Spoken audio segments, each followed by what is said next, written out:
Welcome back to the Woodworking Talk Show. If you are a DIYer looking to unleash your creativity and make some cool stuff just like Danie does, I have a free guide to help you set up shop and get all the tools you need for under $1,000. Head over to mytoollist.com and download it today. I can't think of anyone who seems to have more fun with DIY projects than Danie Berger, aka DIY Danie. Her YouTube channel is a blend of art, woodworking, renovating, and home remodeling, all delivered with high energy and enthusiasm.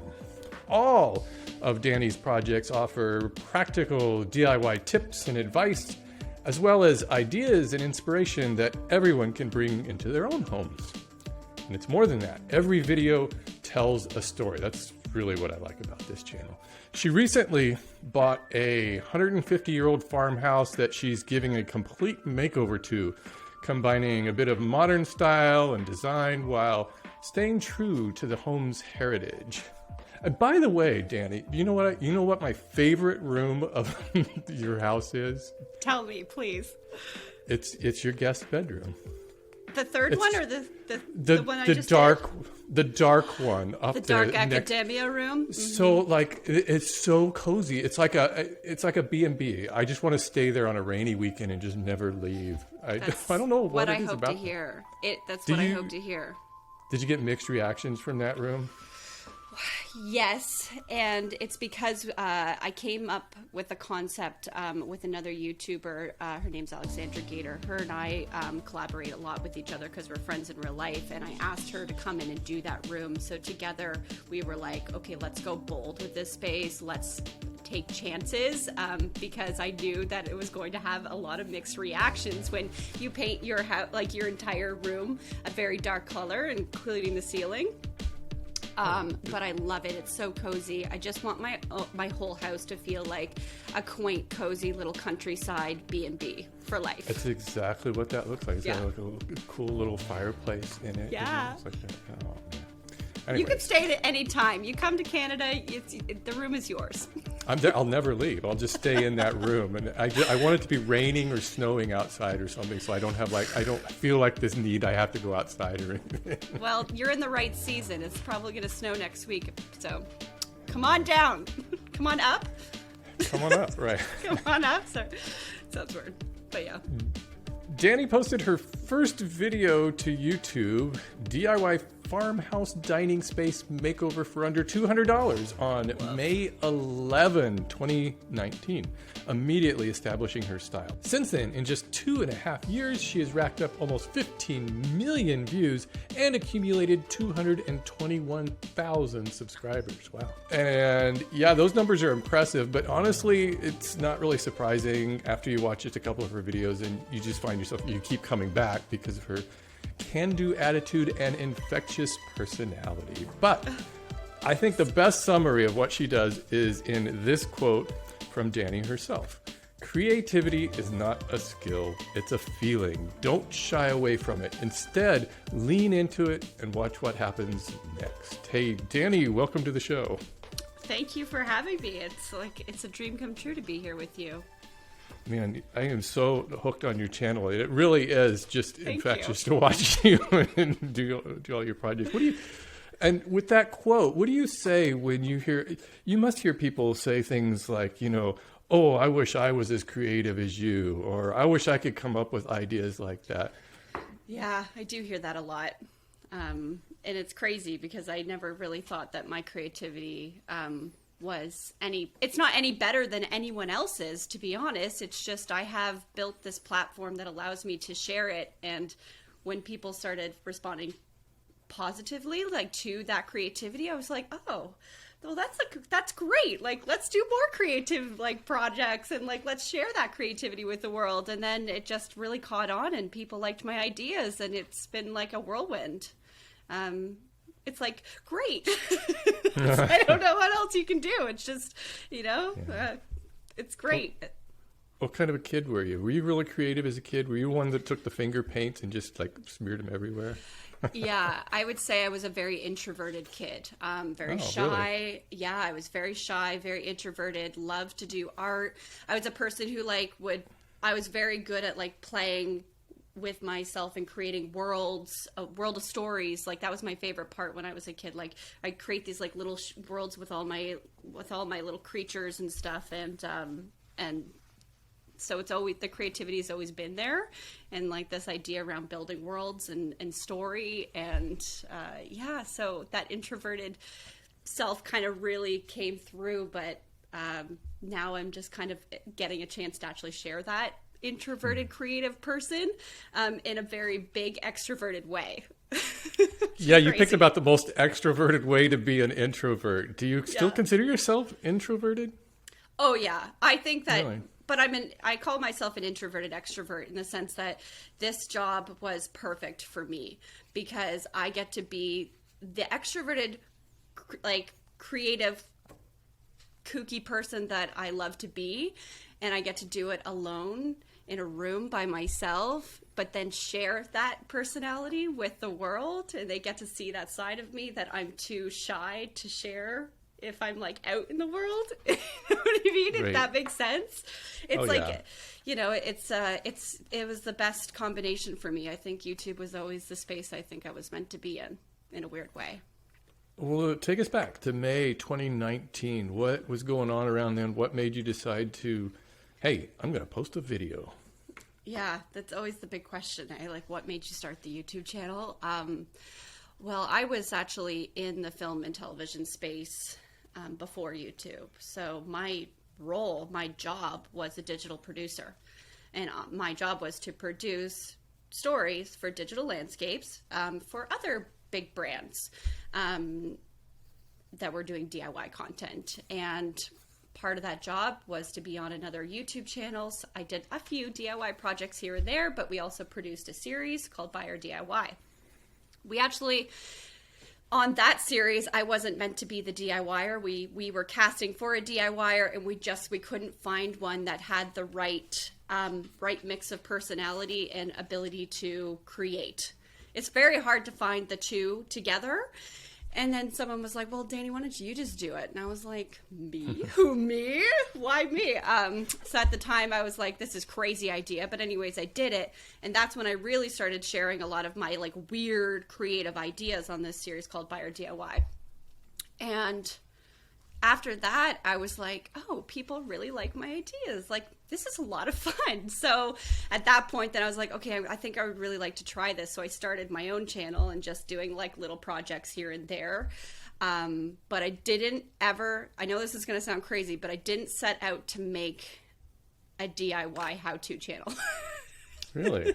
Yeah, I set out to tell stories because knowing in the space that I was, in the producing space, I just knew how important it is to tell stories. I know that I had to make a choice, and I think all YouTubers have to make a choice, whether or not are you going to be a channel that is going to teach people how to do things? Are you going to be a channel that's going to entertain people? Are you going to be like a gaming channel? Like, you kind of have to make these decisions, and I knew I had a lot of creativity, but I never in a million years will ever call myself an expert. I will probably never give myself that title because I'm not an expert at anything. So I was like, I think I'm going to do what I do best is tell stories, tell people how I got from A to B and get there, and, you know, whittle tips that you learn through that process. And over time, you do it long enough, you do learn tips to teach people. But I realized that creativity can't be something that says this is how you do XYZ. Like, I think creativity is just an inspirational space, and people just need to be inspired. And to do that, I just wanted to do it through telling my stories, and in just inspiring and building confidence through creativity. And that's what you mentioned it. I mentioned it in the intro, is your storytelling is really what's interesting about your channel. And you make kind of longer form videos too. At least at one time that was considered really long. You know, at one time, anything longer than 10 minutes was considered pretty long on YouTube. But now I think people are getting more used to these longer. But your videos are regularly close to 30 minutes in a lot of cases. Yeah, between 23 to 30, yeah.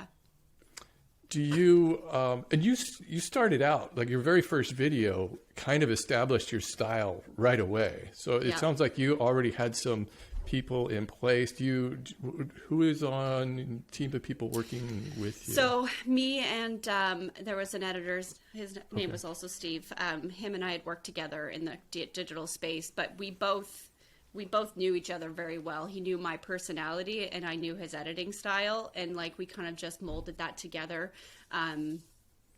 I just always knew what kind of person I was, and I know what kind of editing will help amplify that style and that creative and jokes. And you're very good at it too, actually, by the way. Like you have nailed your style, and you have to edit and produce the jokes to make them work, how they hit when the text comes in, like the sound effects that also include in that, like all these things can amplify a moment to make the viewing experience 10 times better. So I had a very wide knowledge of that already going into the YouTube space that I think helped me, gave me a leg up. But you know better than anyone that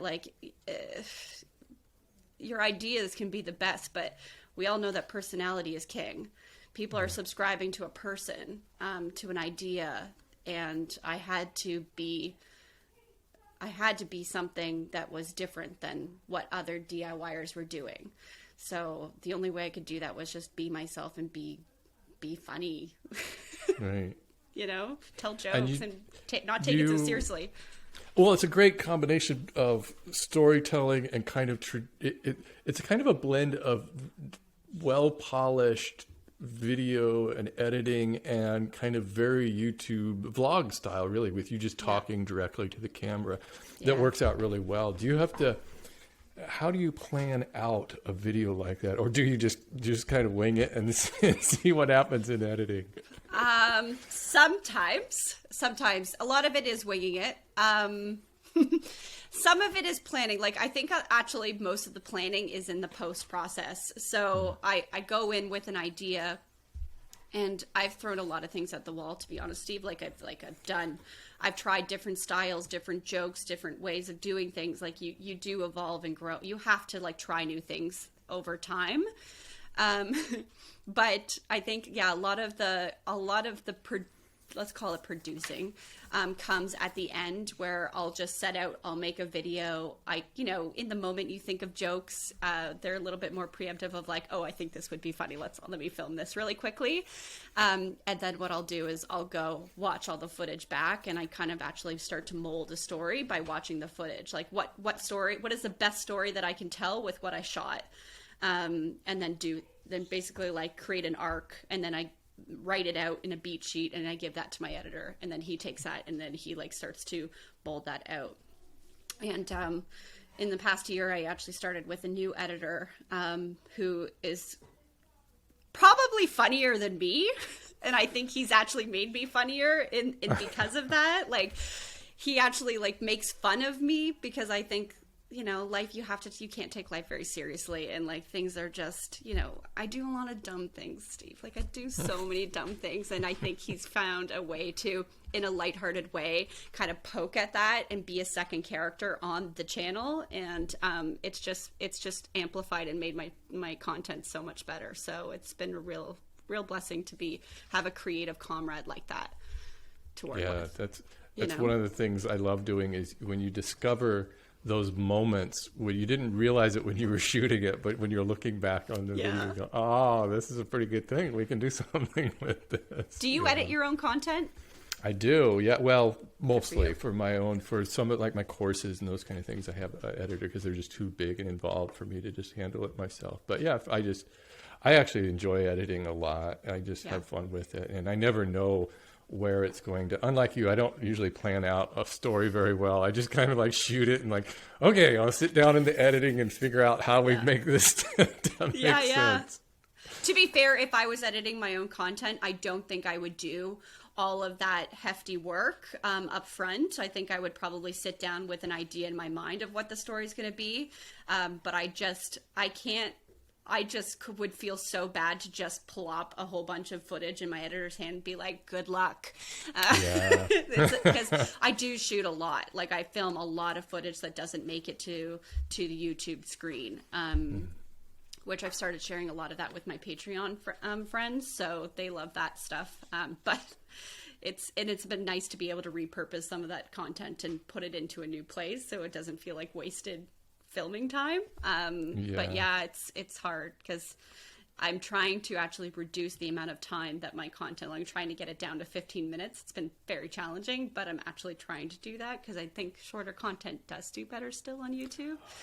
Your content is pretty much killing it, though. I mean, I look at your view counts on those videos, and you're doing really well. I bet you've got really long engagement times on those videos, too, which is really good for long format. And a lot of it, it's two things. It's your personality and it's the editing. Those two things come together so well in those videos that once you start watching those, you get drawn in and you're like, well, now I'm hooked. Now I got to watch the whole thing.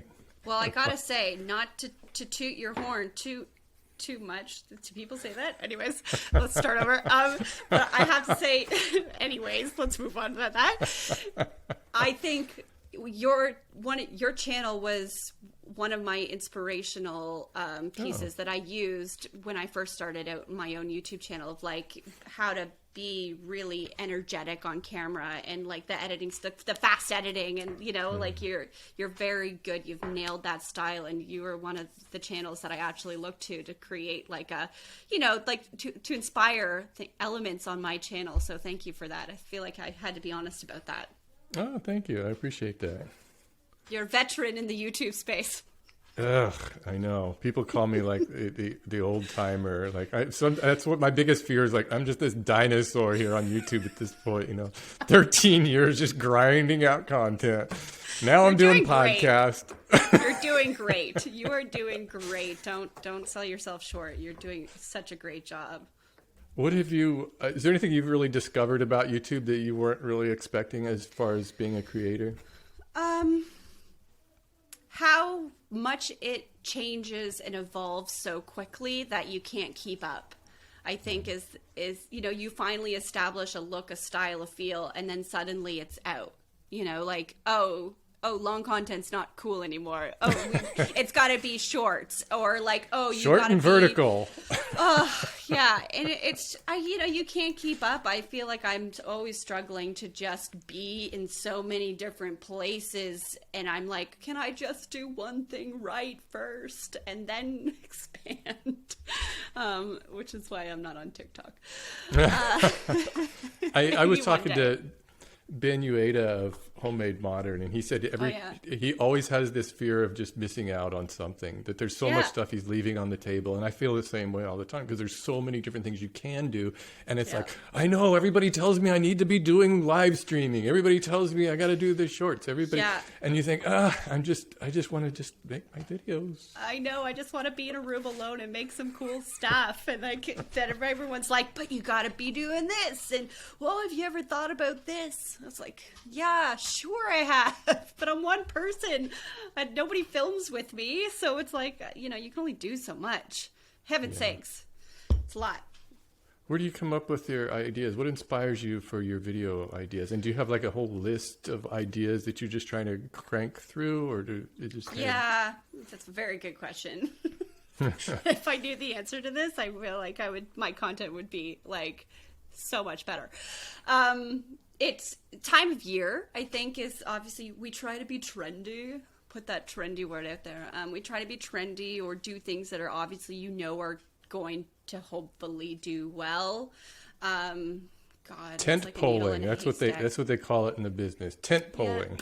Yeah, you try, and I try to tent pole, but I think what I've realized in the last year is that, if I'm not creating things that I personally like and that I personally like really feel invested in, it shows on camera. Like sometimes I've made some things that I'm just like, what the F am I making? Like, this is god awful. Like, this is going to be the worst.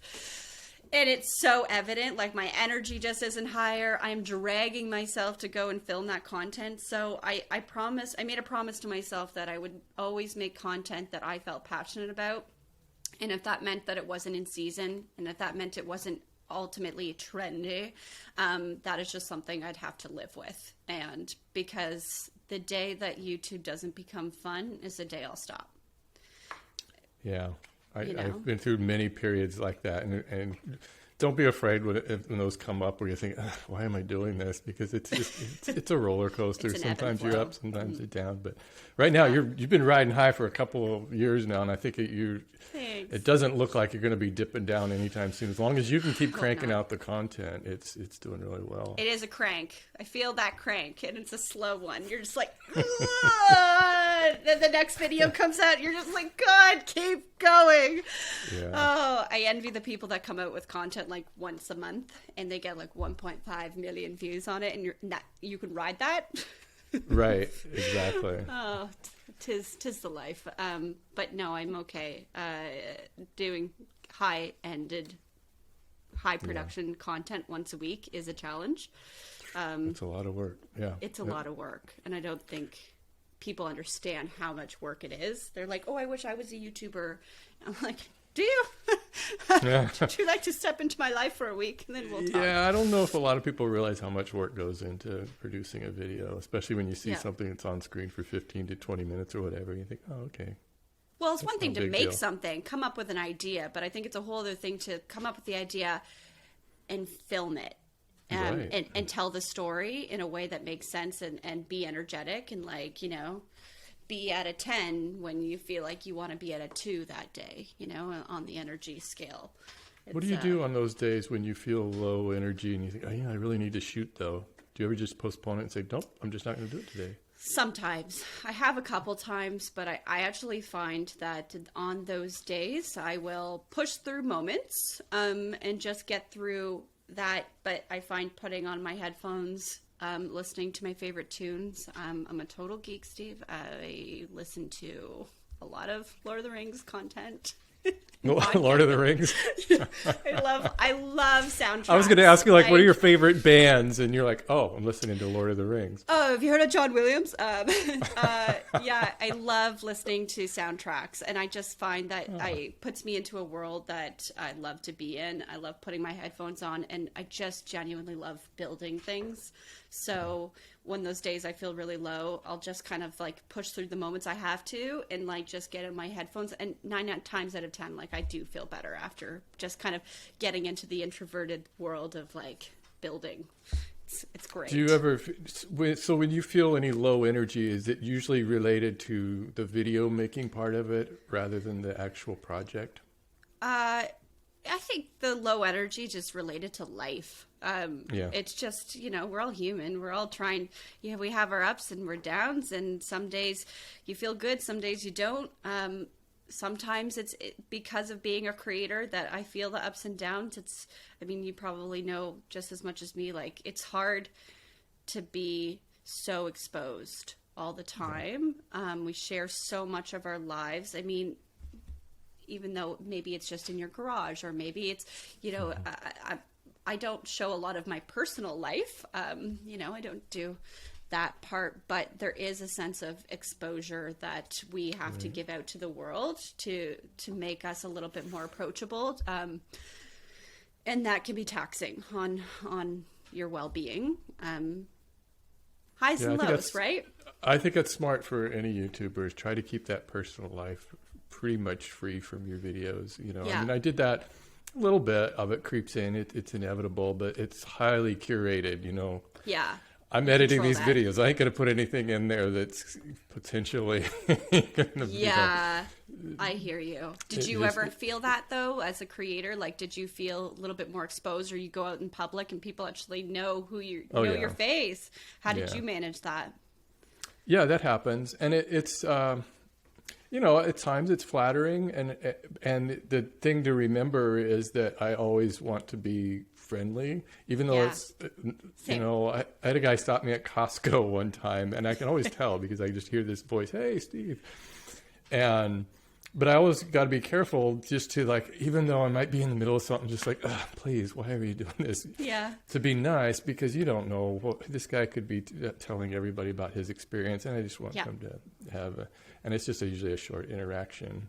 So but I think a lot of times people expect when they meet you that you are the character they see on the video, even though as much as we try to say, well, this is pretty much me on the videos, it's still not really. And as much as everybody says, just be elevated. yourself, it's like, well, you are, but not completely.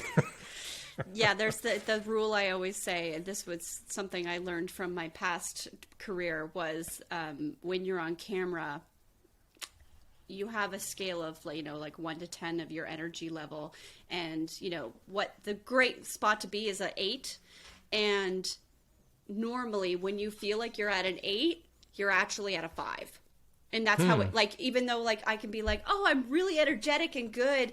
When people are like, oh, I feel so silly. Like, I don't want to do that. Like, oh, I'm not doing that. That's crazy. But would they watch it back and they're like, oh, that was great. That was so funny. Why don't we do more things like that? It's like, because at that moment you were giving me a true 8, which comes off as a 10. So it's like, when you think you're giving an 8, you're really giving a 5. So you have to be so much over the top and like energetic and pumping your arms and being this crazy person, because then I'm finally going to be at that level that that I need to be to be the DIY Danie that everyone knows, right? And it's so I'm not always that in public, but I do try to be kind to everybody, because I think we're in a very, we're very lucky to have been that needle in the haystack that kind of made a wave in the YouTube space, Yeah, it's one of those things I have to remind myself that, it's a privileged job. We did well in 2020 when other people were struggling, and I can't complain too much. There's things I want to complain about, but for sure, whatever. Let's talk some DIY. Yeah. Okay.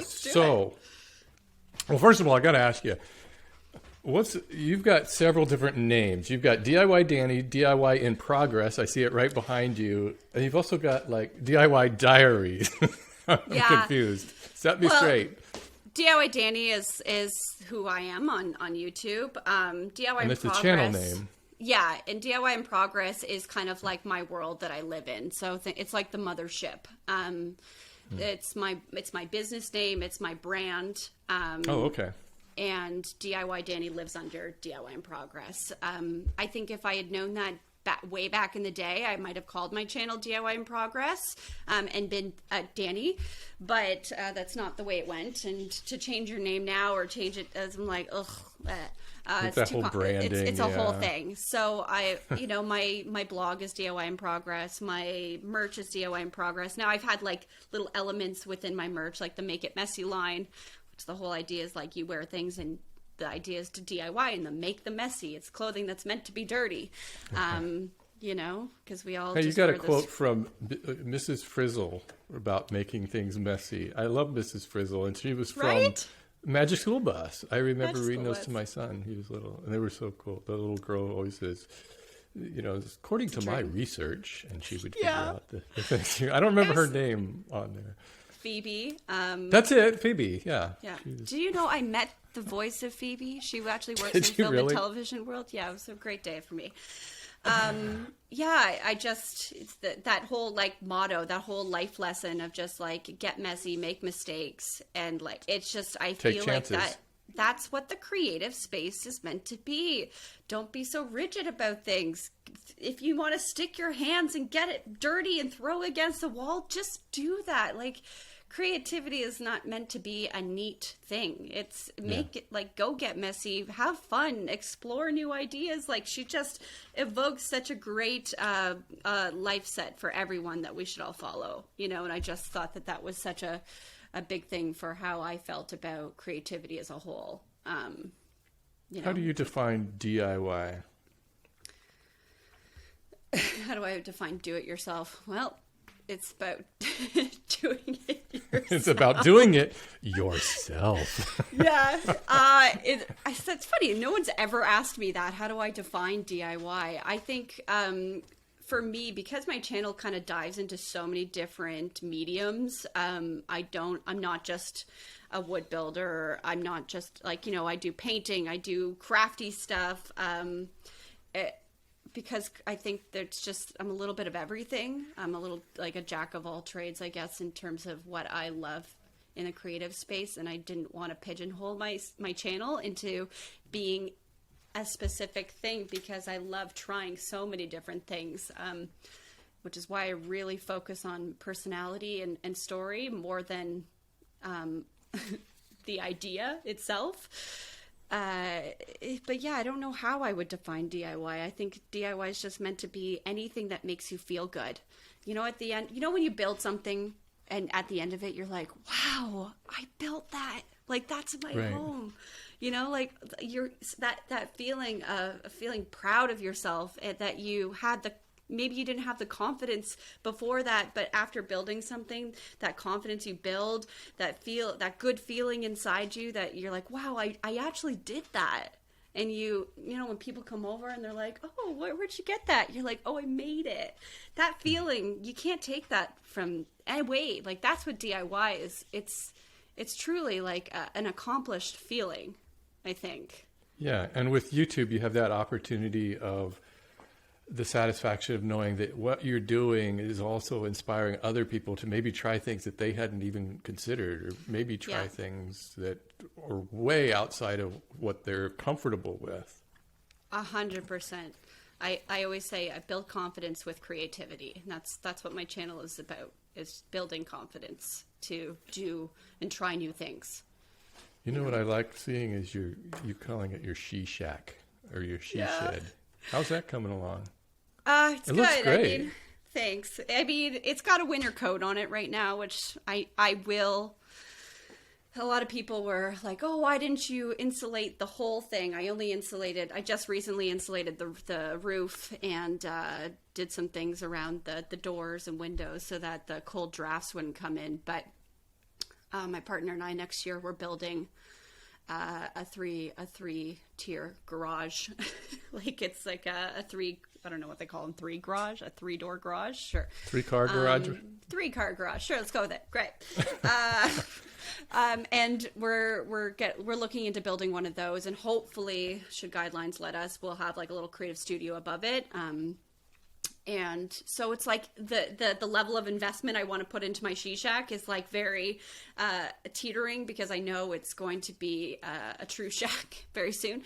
So this is an interim space until you get your real space. Yeah, I want a big garage like yours, and I want to be able to actually have space to do things.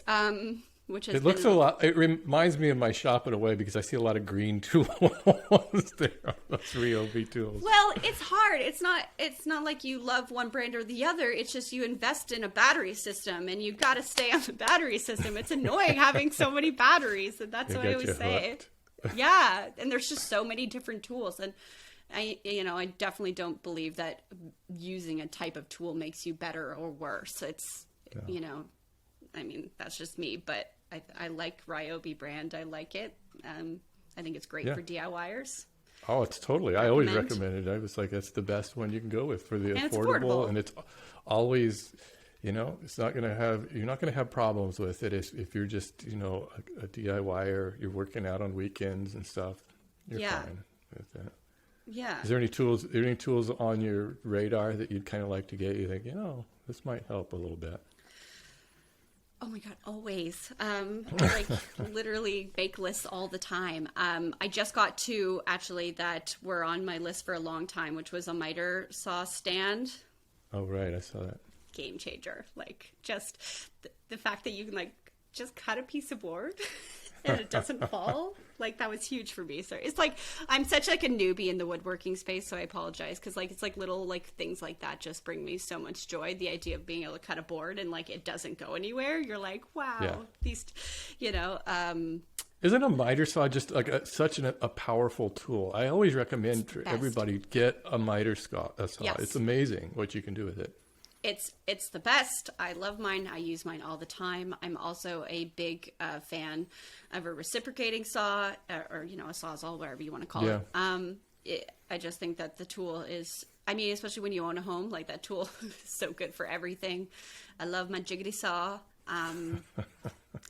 I just feel like I have to give things names. I don't know why. It's way more fun to say. Just say it for me, jiggity saw. It's a jiggity saw. I'm going to start using that. Isn't it fun to say, though? It is. It brings me joy. Little things, right? But I also got a belt sander Huge, Steve. It's huge. It's like It's amazing, isn't it? such a small little thing, but like it's just, I am like definitely navigating the woodworking space on my own. I watch lots of videos and like I'm learning every day, every project that I do, and building my confidence. And so learning new tools and watching channels like yours have been really helpful, but I'm getting better, and I can see that in my videos, and it's really exciting because I genuinely love this space so much. I love building things out of wood. I love creating. It's cool seeing when you do these like IKEA hacks. It's a great way to kind of blend something that already exists into something brand new. I think one of your, it's probably your most popular video is your apothecary. It's what boosted my channel. That like literally 1.6 million views. Wow. I'll tell you, there's a story idea? to that. There's a story to that. So I made that video, and I actually built that for somebody. She came to me. She's like, I really want this thing. I've seen these hacks online. Can you do this for me? And I was like, sure, why not? In my tiny little home, in my tiny little garage, it was very challenging. And I did this project, and my channel was at like 13K at the time. Like, so I was, still growing the channel and thinking, no, this will just be another project. And literally over a weekend, it became one of those viral hit sensations, that needle in the haystack moment where you're like, what is happening? And suddenly I went from 13K to 30 in like literally a weekend. And it's like, what happened? It was that, and that's really what skyrocketed the channel, at least gave it that running start, like finally that just that moment that you needed just to get it, that engine running, to be able to bring in that algorithmic, that's not a word, bring in the algorithm to show more content, and people are like, oh, this girl's funny, let's subscribe to her, and finally people are finding me. I mean, yay. It's amazing when that happens. I've never met anybody who planned that to happen. No, you can't. When people are like, what? can I have a viral video? You're like, sure. When you figure out how to do that, you let me know. There's no recipe. I mean, you can do certain things right, but you never know what's going to hit or miss. And you just had another apothecary cabinet recently. Thrift flip, you call those. So is the idea behind those is you're gonna fix something up and then resell it? Yeah. Sometimes. I mean, sometimes I resell them. Sometimes I do it because I just genuinely want it, or try to or somebody asked for it. I have an apothecary cabinet obsession, I think, because I've done 3 of them on my channel now. 2 were IKEA hacks and 1 was a thrift flip. But I've just always wanted a really cool, dark academia, like creepy apothecary, and they're just so friggin' expensive. So I was like, why can't I just make one that I've always wanted? So I thrifted a piece. I built in a whole section for it that made it more apothecary-esque. One day I'll have the real thing, but in that time, this was a budget-friendly, more economic, more like, I don't know. It's just better for the environment. It's better for your budget. It's better for, I don't know. It's a little bit more inspirational because people feel like they can do it too, because it is a thrift. You're not. I like the way you handled I like the way you did the drawers, because that's a million drawers on an apothecary cabinet. Yeah. So you just kind of did faux drawers on there. Yeah, just used a router and boom. Man, it looks great. Which is another tool I love, a router. I always recommend buying a router. I've got that same router you use, that little handheld router. That thing is so handy. Oh, man. Handy. I mean, I have 2. I have the big kahuna, and then I got the tiny little handheld, but I find myself gravitating to the tiny handheld one a little bit more because it's a little bit more, you can control it a little better, Yeah. I love it. I have a funny thrift flip story, and it wasn't for me that I did that. Okay, so we moved into our house like 20 years ago, and as one of our housewarming gifts, and this was just it was a friend of my wife's that she worked with. He had this table and chair, this little cafe table and chair, this metal set that he got at Walgreens, and I don't know if you have those up in Canada. It's like a we don't, but store. Yeah, it's like just a little inexpensive store. And so he got these. He didn't want them any longer, so he gave them to us. He says, you could use these for your new house. We're like, yeah, that's great. We set it outside. Over the years, it got rusted and everything. granted, this thing, I think he bought this set for, like $30 or something. So yeah, cheap. we wanted to get rid of those eventually. So we put an ad on Craigslist for $10. And somebody came by and she was like, "Oh, I love these. They're so great." I'm like, "Greg, take them away. I don't have to take them with it. It goes to a good home." She put them in her truck. So the very next day, that weekend, we went to the Marin Center here where they were having this antique show.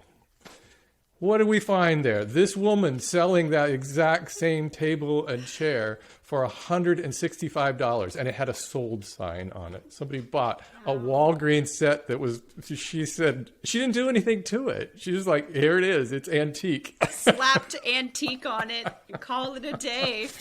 Oh man. I was love like, was one part of me that was like, "Wow, brilliant." And the other part of me was like, "Oh man." Yeah, right. This kind of really sucks. Underestimated We kind of that. we got taken advantage of. $10 we $10, and sold she's them. laughing all the way to the bank. That's what I'm saying. Like, I probably could have flipped that thrift. I bought it for $130. They asked for that apothecary. They asked for $175 because it came with a table and chair. And I was like, "I don't want the table and chairs." They said, we won't take anything less than $150. And I looked the woman in the eye. I said, "I am right here, right now. I will take this thing if you give it to me for $130. She's like, "My husband will never take it for $130. And then I start playing the game. I'm like, "No, I don't know. It's got some crickety things. I don't know." She's like, "Okay, well, you can have it for $130. I walked away. I was like, "Yes, I love a good deal." See, like, you have no idea. Love a good deal. So then I realized, after, I probably could sell that thing if I wanted to, like, probably for like $600. I'm feeling like I could, but I won't because I love it. I'm not going to, but like, I love it so much, but I could flip it. Like, there is a world out there, which many people have made that a business. And I think it's a great world to be in, but woof. I love the idea of taking IKEA things too and just improving them. It says a lot about IKEA. See, I think IKEA has great designs. I actually love their designs. I think they look great. They get kind of a bad rap among woodworkers, but you can always take those ideas and improve them. 100%. And I think that the idea of IKEA flips came from the fact that a lot of people who watch our content don't feel like they have the confidence to build something from scratch. They don't know where to start. So they're given this item that already has integrity built into it. Like everything, it's there already. They just have to add to it. Then there's a level of confidence that going into an IKEA hack, I think that's why people find them so friendly on the internet. It's the one question I've asked the most of, like, why do people love thrift flips so much? There's so many reasons, but I think ultimately it's because they feel like it's more attainable for them to do. Yeah. And, it's great to build something from scratch. I feel you on that, because I think there is something very heartwarming about building something from the bottom up. But I think to be for your channel to succeed really well, I think we have to be relatable and do things that people will feel like, "Oh, I can do that too." Yeah. And I think IKEA hacks really nailed it in that category. It's like a good gateway drug too. You can kind of get hooked on doing that, and then you're like, eventually I'm just going to make my own thing. I think about this all the time. I'm like, one day I'll make my own apothecary. I'm like, it ain't today. Too many drawers. Oh man, the drawers. Do you know if that is my least favorite thing to make? I have never gotten over my fear of making drawers in all the projects I've made over the years. It's just drawers. They just drive me crazy. Yeah. I mean, do you think that it's less intimidating to use hardware with the drawers, or creating grooves that, like, the drawers fit into, like, old school cabinets? Like, what's scarier for you? Oh, using the hardware is way more scary. I hate using drawer runners because it's so hard to get those in there just right. Your dimensions have to be exactly right, and math. Yeah. I would much rather just put in some wooden runners and slide the drawer in and out, and it works great. There's really no reason to use like metal drawer glides unless it's like a drawer in your kitchen or something you're going to be using every single day. Soft close too. Yeah, something like that. Nice. Those are nice. That's what we've got in our bathroom. We had our bathroom remodeled. Man, I love those things. It goes. Yeah, it's really satisfying to see something slow down and then go, oh. Totally. It totally is. Haven't gotten there yet, though. Haven't built my own confidence to like really nail down the whole drawer front scenario, but I will get there one day. One day you'll see me build something with drawers and you'll know, oh, she did it. Where do you think, what are your strongest DIY skills at the moment, do you think? I'm really good at building a box. Let me tell you, Steve, I can build a box. Really if you can build a box, that's half of the battle right there. Everything is based on a box. Yeah, right? But where am I? I think coming up with like weird ideas or thinking outside the box. I like that. I think I'm strong in that You make area. the box so that you can think outside of it. Yeah, right? For sure. I don't know. Yeah, that's a really good question that no one's ever asked me. And I'm a little stumped. I don't know. Maybe looking at my channel would probably tell me this, but I don't know. I just... Is there anything new you'd like to try? Other than making welding. Drawers? Oh my God, I can't wait. I'm going to be learning how to weld. My friend Sam, the DIY Huntress, she's going to teach me how to weld in November. Oh, I'm excited. Man, that's awesome. I have never welded. I've never touched a welder in my life. I don't know. Do you want to? I do. I would like to. Yeah. I just think I wouldn't the use it for my possibilities. channel. Yeah, oh yeah, it's amazing. You wouldn't use it for your channel. Nah, I'd be outside of the scope of what I'm doing here, but I would love to. You pigeonholed yourself into woodworking, have you? I totally did. It's got it in the title.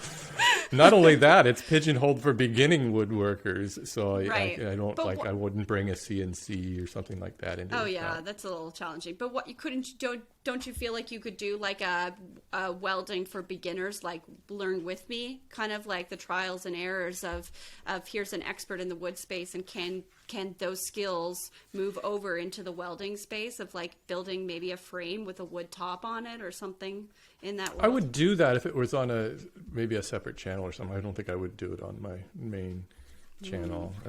I've just honed in my formula. I don't know. Or maybe that is the formula, that like, you know, I've trying something I've never done before, like, you know, that whole clickbait world. I don't know. I'm just saying. I think you got to go with the clickbait. I'll let you know how it goes. Top 5 apothecary cabinets. You won't believe number 3. Yeah, exactly. Built with metal. Right. Good Lord. It's a you lot. mentioned you have a Patreon, and so do you interact with your audience a lot? That's new that you just started the Patreon recently, didn't you? Yeah, I started it in the summer, and it's been amazing. I love it so much. It's been such a great way to feel a little bit more connected to some of the viewers that, you know, are really supportive of the channel and of the DIY space. I mean, to be honest, I created the Patreon really so that I could, you know, share more content, but I loved this idea of the Discord because I've always dreamed of having a place where other DIY enthusiasts could come together in one place and share ideas and share products and advice and you know, because I think there's so many people. We're very lucky because we have an audience, we can ask questions to people, but I don't think that other people have that same ability to share ideas. So I just wanted a place where people could feel like they're sharing ideas and they're sharing concepts and being rewarded and celebrated for that. And so I feel like that Patreon and the Discord alike are doing that. And it's been more than I could have ever imagined. We share ideas and jokes and weird products and pictures. We share pets. We all have pets, most of us. Like, it's just such a great place for everyone to be, you know. It's been a dream come true, truly, to grow. Say somebody buys their first house. It's overwhelming at first because you see stuff like what you're doing and you think, I want to do all of that. I want to do it all right now. So where do you start? Where do you tell people to, like, okay, take it down a couple notches. Yeah. Reel it in. Like, here's a good place to start in the house. Yeah, I think start in the places you're going to spend the most time. You know, for me, like when we first moved in, I looked to tackle places that, I mean, I actually did my she shack first. It was the first place that I tackled because I was like, this is where I'm going to spend the most time. And then after that, we started tackling the living room. We had this like big dream of what that living room could look like. And that was literally taking down my entire ceiling, which was scary. Oh, I love the ceiling, by the way, because you've exposed all those beams up there. Yeah. Well, there's like beams, there's joists, and it's just beautiful. It's really kind of exposing the beauty of an old home that you don't get in new builds. So I love that, you know, mixing the modern with the vintage and old. That's my style and I love it. So yeah, I think we operate on a very high scale where like it's our job to go Monday to Friday and renovate our house and show people the experiences, right? So I'm operating on a very different level of what I've done in a year. But I think people just do one space at a time, make good decisions, take it slow, don't rush it. You know, if you're doing it, if you're being that weekend warrior, you know, like just, you know, do one space and finish that space, because I think everyone's like, oh, I'm going to do this and I'm going to start over here and then I'm going to go over here and do the bathroom and then lift up this tile. And then all of a sudden now there's one tile missing for 3 years because you weren't ready to tackle that bathroom. Just do one space, finish it, and then move on. And just do spaces that, you know, you're going to use the most. Or look at your budget, like what can you actually afford to do, and then tackle those spaces first, because it is an expensive endeavor to go down the renovation route, even in the DIY absolutely. Space, you know? Even if you have a newer house, and your house is 150 years old. Yeah. Yeah. What was the biggest problem with having a house that old? Or was there like electrical or anything that needed to be updated or? It's funny because most of the challenges I faced in this house are all the updates that people have tried to make within it. To modernize it. And I think that has caused a lot of issues, like weird things, weird electrical things, that make challenges for someone who's trying to bring it back to its original state. One thing in this house specifically was there's an addition on the house, which is this room, the room that I'm in right now. And there's no foundation built into the addition. It's just on holding up with dreams and luck. And You're maybe, falling. hopefully. Hope it lasts till the end of this it podcast. is falling. The room is like this. It's slanted because what it's being held up on, the bricks or whatever that's holding it up, is not in good state. It is going to come down. Like my partner and I, we have started talking to an architect who's going to revamp this entire side of the house. That includes our garage, starting with our garage. The happy place. It's like, where do you start? Get that shop in there. I'm so excited. Like, it's my dream come true to just have a space where you can like have a whole sheet of plywood and it doesn't take up your whole space. Like, what a dream. Like, just, it's the little things in life, you know what I mean? Especially for someone who works from home. So yeah, it's a dream. But yeah, every house is going to have challenges, especially as old as mine. I don't know.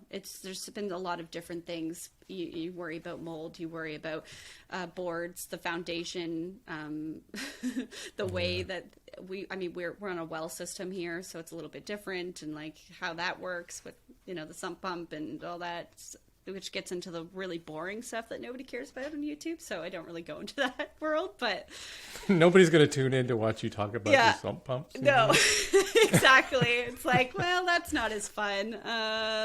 Or like have I don't know. Like just that whole world was a huge learning curve in terms of buying a house, and the problems that come with that. But luckily my partner's very well inept in that world. So I've learned a lot. Yeah. With all that you've got going on and this self-imposed hectic schedule of posting a video as often as you do you ever get time to relax, and what kind of things do you do to relax? Do you have any hobbies? Not yet. It's kind of been almost a 7-day-a-week endeavor. Like, not one day goes by where I feel like I have to do one thing. It's the unfortunate truth of being your own boss and also being a one-man team. I mean, I have my editor, and I've recently employed people part-time to help me through certain aspects that I don't want to do, like the business side. No one wants to do receipt reconciliation, I'll tell you that. So you're not going to be making a video about that anytime soon either, I guess. No. Nowhere close to that. It's just, but hobbies, I mean, I love to paint. I have expressed that on my channel, but I don't get a lot of time to do like personal painting. I love hiking, which I live in a place where there are a lot of trails, so I do that a lot with my dog. And it's hard to get away and do stuff, isn't it? Everybody I talk to who's a YouTube creator, they're all like, well, free time? Well, even when I'm in my downtime, I'm still thinking about like, what should I be doing? Or what can I be doing? I'm going through, here's a person I'm going to be talking to. Yeah. But that's the thing. The world doesn't stop, especially on the weekends. The weekends are the high points in your job. Like, you always have to be on. You have to be on social media, on YouTube, interacting, posting things. Like, it's a constant thing that and because it's your face, like, you are your brand. It's not like, things are operating. Anybody can do what you do. No one can get on camera for you and do that, right? Like, you have to do that.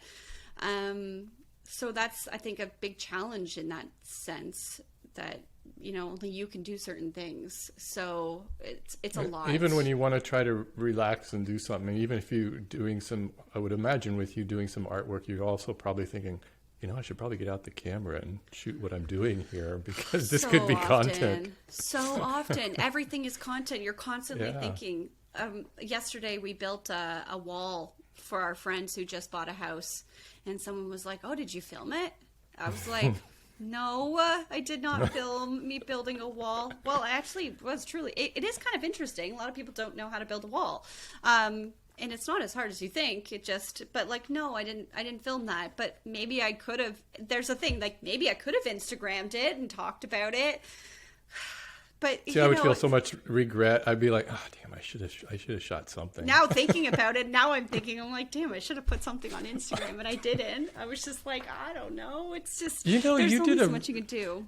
You did a really cool art piece. One of my favorite, it was so cool, I want to do this, is you took a bunch of rocks and you did like an ombre effect in a frame. I thought it was just the coolest thing. It's like in your hallway leading up the stairs or something. Yeah, it's right there. Thank you for saying that. That's so funny. I literally, those episodes that you create content for that you're like, this is going to just be one of those like misses. You throw them into the mix and like hope it gets like maybe just roll the dice. Little bit of views. And that video ended up being one of the most popular I've done in this past year. And I was like, that's so bizarre. This idea around, like childhood classics or like this, like classic things in an elevated way. That was a shocker project. Love it, but still I'm shocked. It's opened my eyes to other possibilities. Believe me. It's always strange when I come up with a video that I was like, I feel like I just phoned it in, and then people really like it. And I'm like, well, if I'd known that, I would have put some effort into this. Yeah, right? Those friggin' episodes, they're the ones it's those that you end up doing the best. And it's a weird world we live in. You just don't know what's going to hit. You really don't. Some things I'm like, this is a shoo-in. This is going to do so well, and it bombs. And you're just crickets. like, what? Yeah. What? What do you mean you don't like this? I put so much effort into it, all the story. As an example, I'm a nerd. I love, the nerdy space. I love anything mystical. Lord of the Rings. Love Lord of the Rings, love Harry Potter, I love sci-fi, Star Wars, all those things. And so I was like, you know what, I'm going to build my own wand. This is going to be huge. I'm going to like walk people through it. It's going to be great. I'm going to integrate all these like cool mystical things. I'm going to use purple heart wood because a lot of people don't know that there's other woods besides pine and walnut and oak. And so you're like, great, I'm going to talk about this cool purple heart wood and like, it's going to be great. bombed so hard, and it's so funny, and like there's Harry Potter references and funny skits in it, you know, and like I tried so hard. It's actually was still to this day one of my favorite episodes I've ever produced on my channel. I don't care if it didn't do well; I still love it. It was so much fun to make. Bombed. Yeah. I hear you. Some of my favorite videos, my most memorable videos, are the ones that nobody watches. Really? What's your favorite, out of curiosity? Oh, I love doing my Halloween videos, and those are always get like the least amount of views. People just like, I saw your most recent one. It's hilarious. Did you? Yeah, I sold my soul. Funny. Yeah, it's so funny and so accurate. You know, it was a little deep in the weeds there into kind of YouTube-y stuff. And I thought, I don't know if people. If there ever would be a Halloween video for people not to watch, it's probably going to be this one. Oh, I thought it was funny, but maybe it's because I relate to it. But you know, there's a relatability there. It started out, it was going to be a collaboration video, and we were going to generate this made-up feud between me and Matthias Wandel, this other woodworker, but it just got, the logistics of that got a little tough, so I had to reel it in. You did a great job. I love that character, which is funny. You love creating characters too. Yeah, hey, Stan was in last year's video. He's the neighbor of the beast. He lives at 668 up the street. Oh my God, stop. I love that. I've created characters on my channel too that I like to bring into the mix. You know what I mean? I think it just keeps it fun. I have the neighbor draw a little mustache on my face, and it's very weird, you know. Your think about people. I swear your videos are so fun to watch. They really are. Thank you. You're really good at what you do. Where do you see DIY Danie heading over the next year or so? Do you have any long range plans? No, I don't know. That's a very good question. I think about this all the time. I'm like, where do I see my channel going? I think I'm just going to stay in this world of creating projects that I love. And you know what? If that means it's creating nerdy things that people don't want to watch, I refuse to stop having fun and let this be a space where I'm not having fun in. I think the day you're not having fun creating content, you really shouldn't do it because people will know. It's not about, it's nice. Obviously we made a job, we made a life out of it. We can make money doing what we love. But at the end of the day, I think having a job to share your creativity in is it's too cool. It's the best. And I feel very, very blessed for that. So I'm just going to make projects that I love and see where it goes, and hit or miss, maybe so, but at least I'll be happy. Well, good for you. Danie, I want to thank you for joining me on my podcast. It's just been a delight talking to you, and I wish you continued success with your channel. Thank you. I appreciate it. Thank you for having me. I feel like a weird side character to the people you normally have on this channel. Why? No. Because you have a lot of like expert woodworkers, and I'm just like this like happy-go-lucky purple-haired girl on your channel going like, be creative. But thank you for having me. Here's the secret. None of us are experts. It's true. You're not wrong. And that's why I'm saying, does anyone ever want to call themselves an expert? Because we're always learning, you know? Just watch. This is a wonderful thing about YouTube is everybody can just kind of show what they're doing, and maybe you can pick up some tips and tricks and everything. But totally. Thank you for having me. It's been so much fun to talk to you, and I love your content. You've been a huge inspiration to me, so thank you for that. Oh, that's great. I'll have to have you back on again sometime. Anytime please. Anytime I need a pick me up, I'm gonna call you up and say, let's do the show again. I need to pick me up, Danie. I'm like, all right, I'll be there. And hopefully by then I've done some drawers and I can talk to you about my highs of building drawers for the first time. You can help me out with that. Help me get over my fear of drawers. I feel like I'm the person who's made more drawers who still doesn't know how to make drawers, you know. It makes me feel really good. You should share that more often, because it does make me good to hear somebody like as knowledgeable as you to say something like that. It makes me feel like there's hope for the rest of us. Just stick with those wooden drawer slides and you're fine. Just like, boom, probably. Done. I don't know. The math part is hard. I'm a dyslexic person, so math is hard. But luckily, I managed to get through it.